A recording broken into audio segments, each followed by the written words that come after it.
Ce mercredi 4 juin 2025, c'était le tour de l'arrondissement 4 Mungali, rue Bonga numéro 12, à l'église centre missionnaire Génézareth, où le visionnaire de la croisade évangélique, l'apôtre Samuel Pio, ainsi que toute la délégation du comité d'organisation se sont rendus à la rencontre des serviteurs et servantes de cet arrondissement. À l'intro de cette réunion, le directeur de la croisade, l'apôtre Franck Ngwala, a remercié l'ensemble des pasteurs qui ont répondu présents à cet appel de sensibilisation, puis a introduit l'apôtre Samuel Pio pour transmettre la vision de cette croisade qui est en préparation depuis plus de 2 semaines. Moto ya bekisi biso nyonso lelo et aller au nom de l'apôtre Samuel Pio, le papa du Congo. Donc, à Joaki Vision, on nous a fait après ça. Vision, et on met les temps au Molaï. Mais le col a famille n'a pas soin, le col a négocié à la Canazem, parce que les guerriers trop à l'obité. Nana Koko Kabola Mukumba Oyonanga. Maintenant, on prend la botanie et vous avez sous mon côté et comme il dit surtout, faut aussi maman.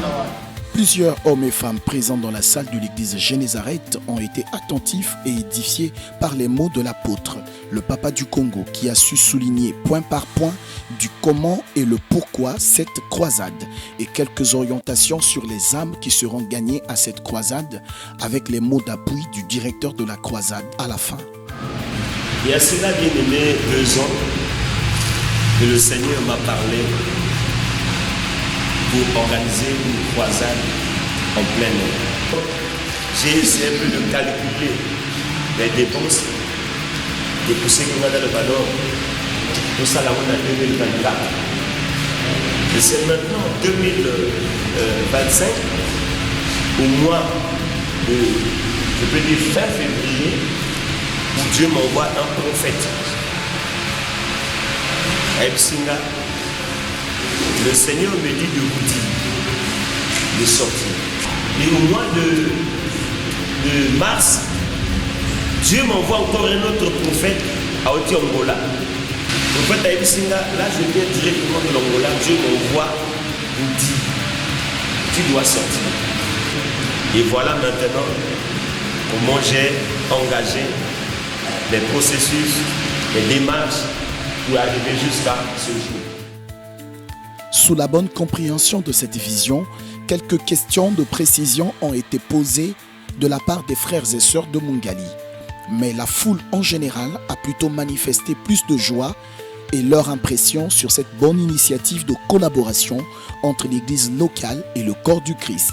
Car dit-on qu'un seul doigt ne peut laver le visage. Je suis le président du Conseil de Mungali, Jean-Marc Mwanga, pasteur. En fait, si je suis venu parce que c'est une activité religieuse, c'est une activité qui concerne le corps de Christ, surtout pour gagner les âmes. Vous voyez, parce que Dieu nous a envoyés pour développer le monde du diable, de faire de toutes nations des disciples. Donc une activité comme ça, nous pouvons le soutenir. Et nous le faisons parce que c'est notre d'abord bien-aimé, du corps de Christ de Brazzaville. Nous l'avons fait pour les autres. Nous avons soutenu les registres qui est venu ici.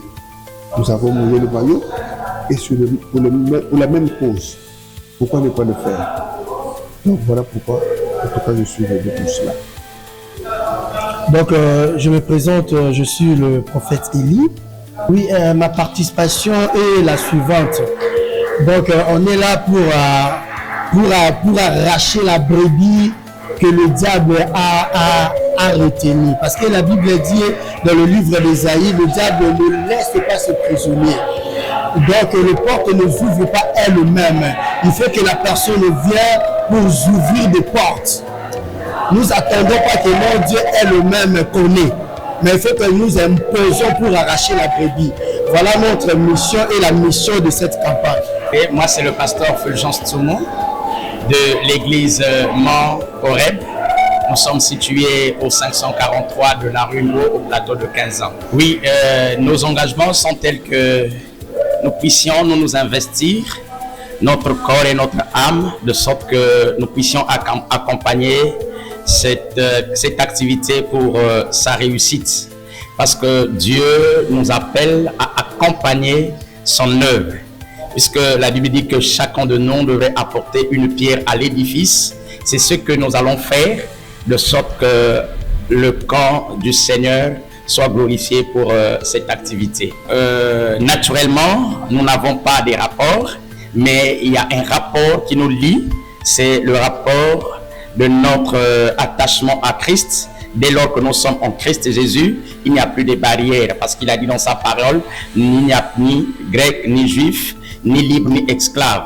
Dès lors que nous sommes tous chrétiens, alors du coup, nous nous engageons pour accompagner l'homme de Dieu pour la réussite de cette activité.